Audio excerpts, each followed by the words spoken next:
Hey guys, today we're in the book of Leviticus chapter 4. Remember, the first 7 chapters are about the ritual sacrifices.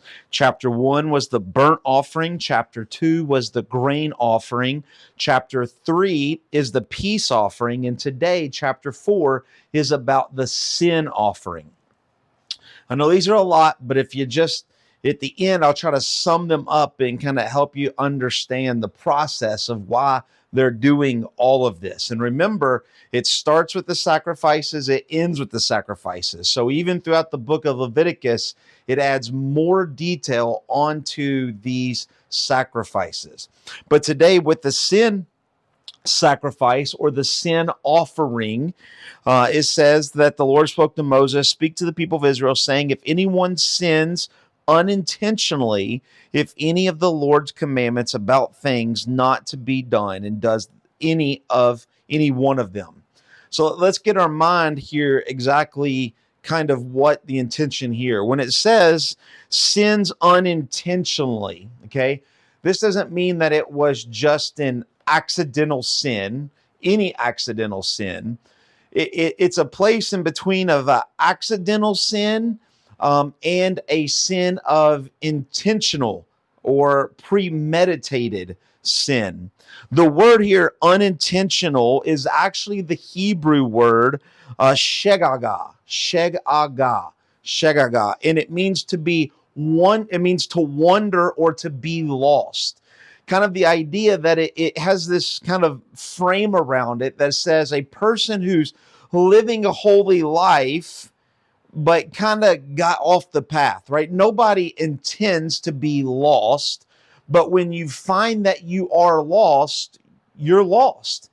And so when you are lost, this is when you do the sin offering, when you have moved away from the commandments of God, not meaning to, but kind of slowly kind of deviated. And then you realize, oh man, I'm not doing what God wanted me to do.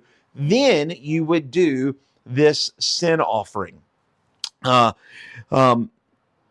Notice where it says, if anyone sins intentionally. That word sins is the first time you'll see it in Leviticus. You'll see it a whole lot.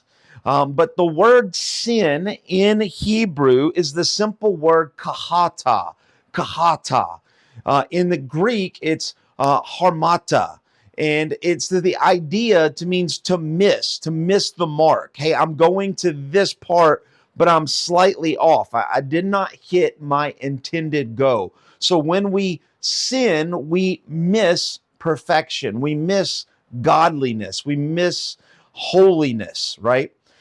And so here, when you find that you've lost your way on the path of holiness, that's when you do this sin offering. But notice says that when you sin intentionally, any one of the Lord's commandments, anyone. James chapter 2, verse 10 in the New Testament, right? James writes and says that if we break one law, then we are responsible for the breaking of all of the law. And this is an Old Testament practice right here. If you break any of them, 1 or 10 or 100, this is when you would do it. 1, 2, 3, doesn't matter. There wasn't that you could just say, I want to sin up to a point and then kind of wipe the slate clean. The point is you would always be wiping that slate clean, right? And so that's the intended point of the sin offering.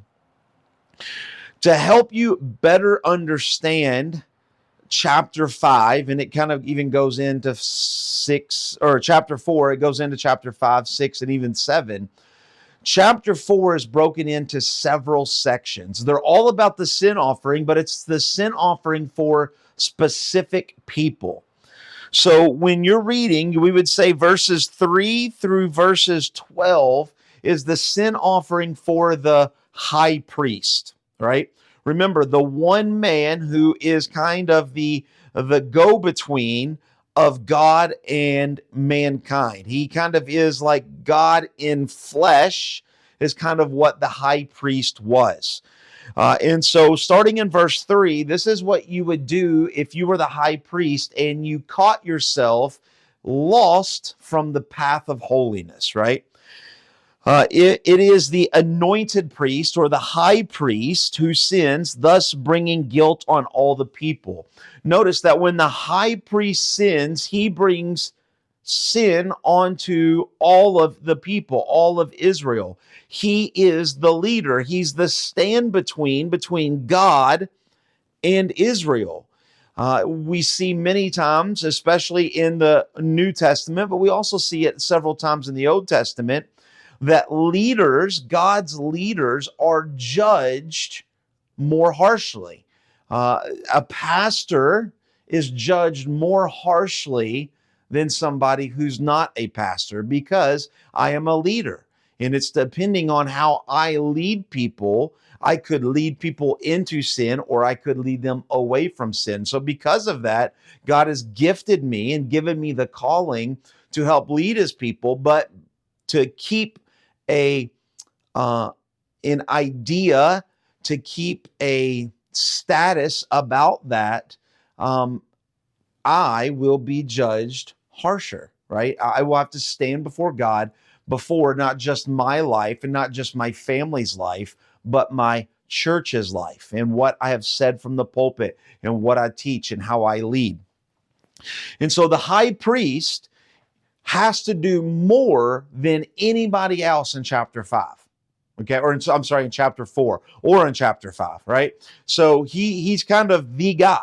And so he says, what does he have to do? He has to bring a bull, a whole bull, right? And that's a lot, right? A whole bull. He has to bring a bull. It says he has to lay his hands. We've talked about this, shakha. He has to confess his sins. It means to lean in and to confess his sins onto the bull. And then he would drain that bull of blood. He would slit the throat, catch the blood of the bull, and he would bring the blood of the bull into the tent of meeting, into the tabernacle.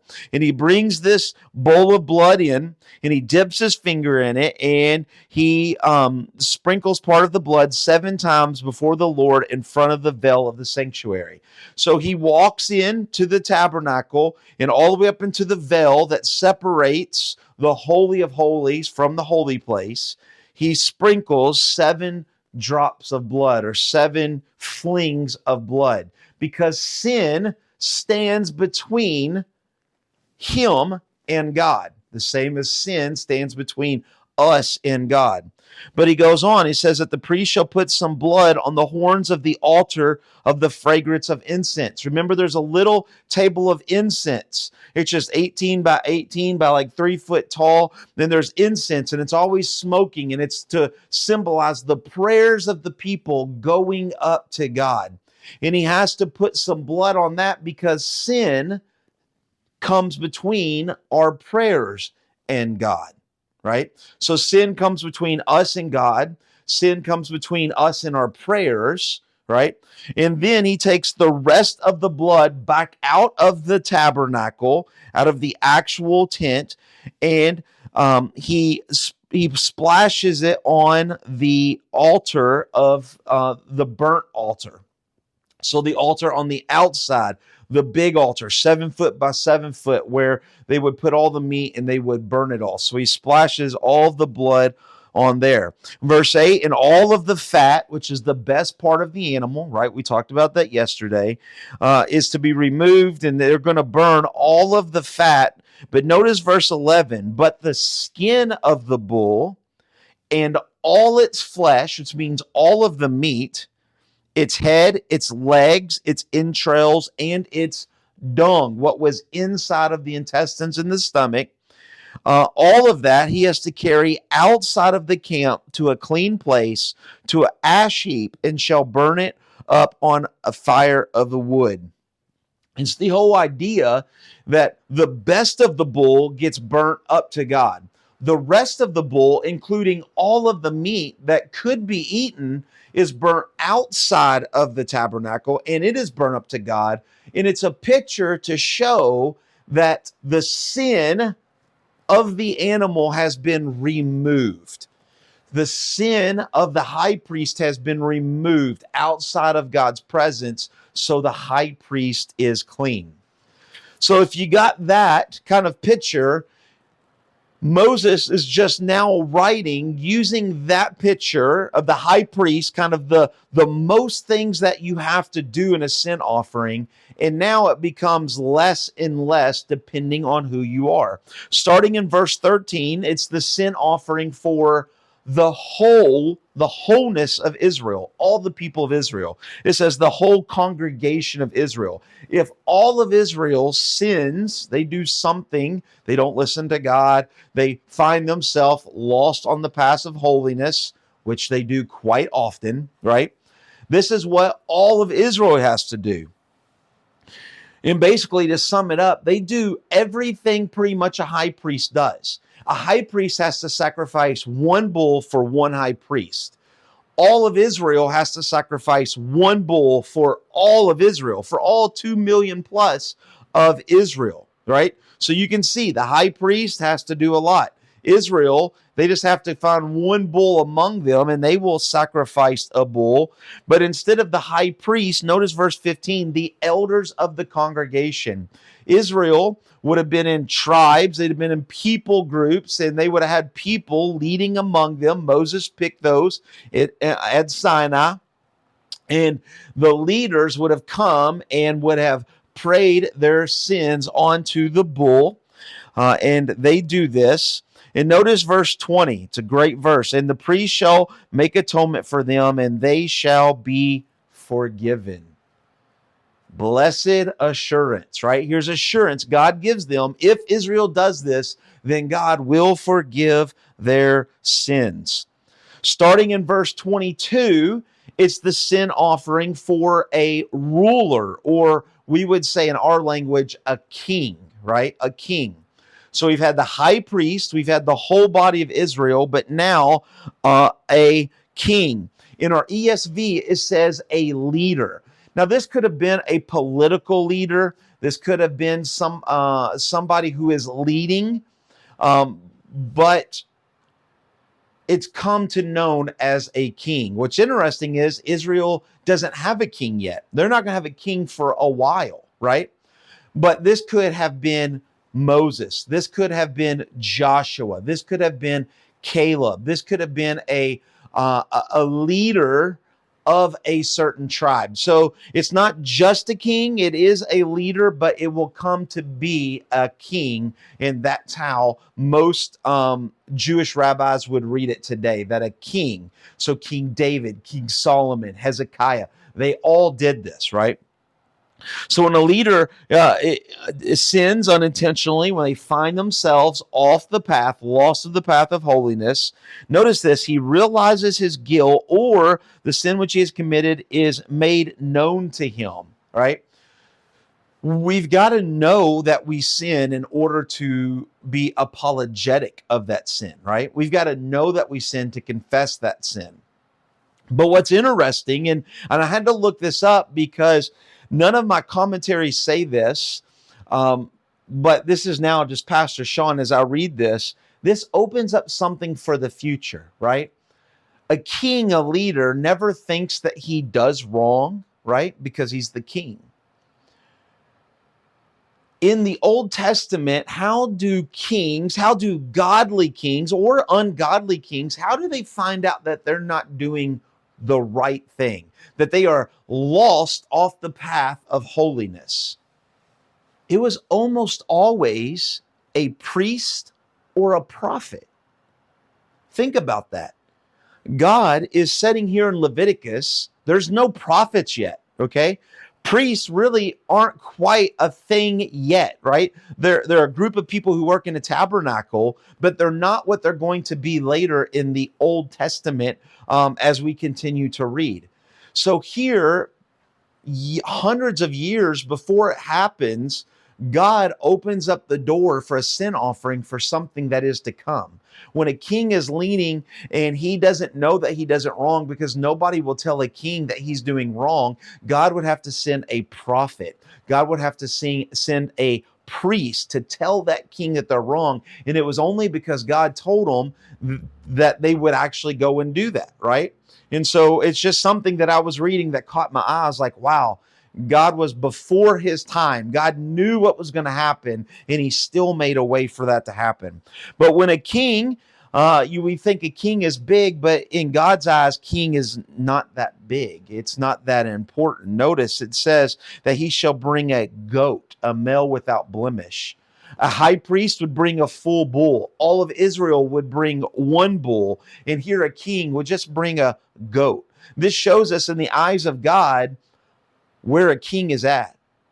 The high priest was like God to them. He was God kind of on earth, right? He was the go-between of God. And so it would take a bull, and Israel was important to God, and they were God's people. It would take a bull, but a king, an elected official, he's nothing to God. Just bring a goat.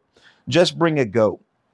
But what's different about the king is that they would still do the exact same thing, but blood would never enter the tabernacle. They didn't go in and anoint the curtain. They didn't go in and anoint the incense table. They would only put blood on the burnt offerings altar, which was on the outside of the tabernacle. So the king or the political leader, their blood of their animal never had to go inside of the tabernacle. And we'll find out in chapter 6 that you could actually, they would take the fat and they would burn it, but the rest of the animal didn't have to be taken outside of the tabernacle, but it could be eaten. We'll find that out in chapter 6. And then starting in verse 27, it's the sin offering for the common people. That's me and you, everyday people, a man or a woman. They could bring a goat, but notice it's a female goat. Or in verse 32, they could bring a lamb, a female lamb. So it's getting less. A bull, a male goat, now a female goat or a female lamb for the common people. And the same thing happens. The blood never goes inside the tabernacle. The fat would be burned, but the rest of the animal would be able to be eaten by the priest. And I hope this makes sense. We're going to add on to this tomorrow with chapter 5, but I hope you understand you're starting to see all of these sins, these sacrifices, right? And you would ask yourself, where's Jesus in this? Well, let's think about this. When we realize that we're not on the path of holiness, we are separated from God, and we need blood.